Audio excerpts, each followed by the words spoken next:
Let's talk about a really juicy topic many people are excited about. It's called gossip.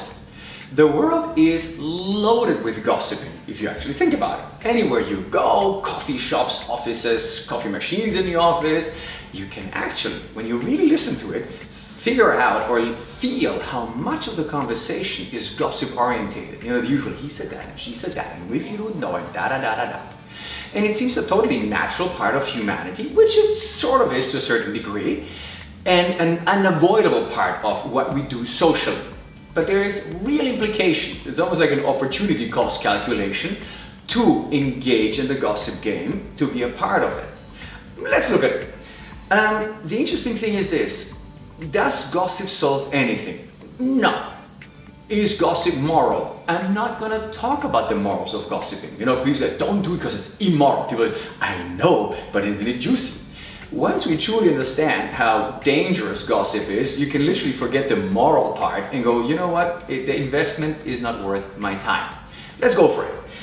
When people gossip, it is always done under the guise or the disguise of, well, you know, it's interesting information you need to know. And it always goes along one line. The person being talked about has got a problem of some sort. Fair enough so far? So as a rational person, you actually have to ask yourself, am I helping the person by talking about them behind their back? No. Could the information be useful to that person? Help them make a better decision? Possibly. So the first story is, Jimmy comes to you and says, hey, you need to know this about Johnny. First question is, am I Johnny? Well, no. Why don't you talk to Johnny? You're going to find out that people say, yeah, but you know, and they've got excuses. The only thing they're hooked on is the excitement of knowing something that you don't know yet and is like dirty or interesting. The fact is that Johnny, who might need the help, is not going to get the help he may require. So you've got an immature person who is not willing to help another individual by telling him straight off the bat, look, Johnny, I would like to share this with you and please consider changing certain things for your own good.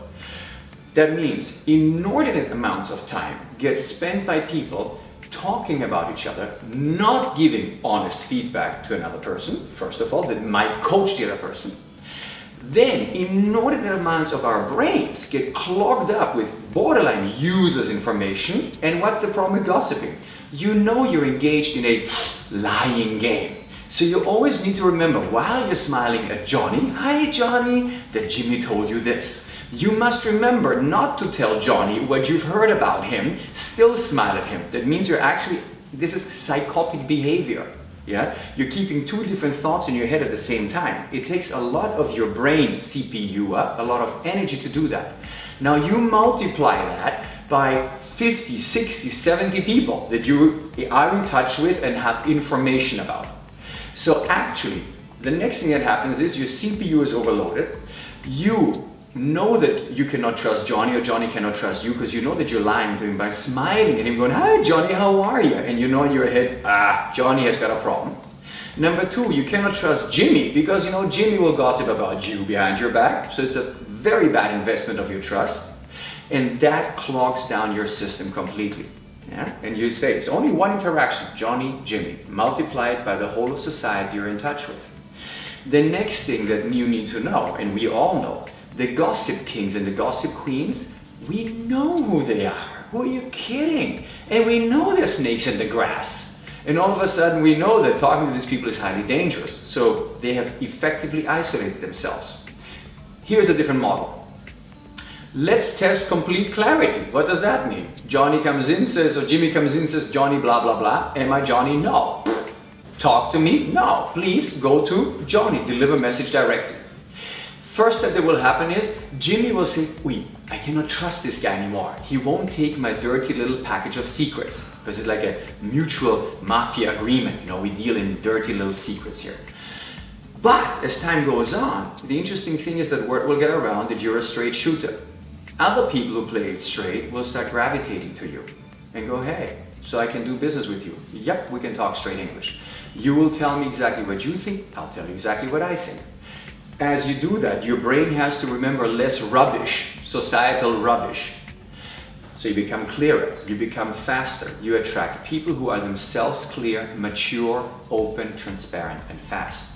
And all of a sudden, within weeks and months, you will see how your life actually gains speed, momentum, productivity, clarity, and trust. It is something well worth investing in. Test it out. First step, go and listen. Second step, realize how much rubbish people have to have in their brains, clogging their CPU system to remember who they said to what.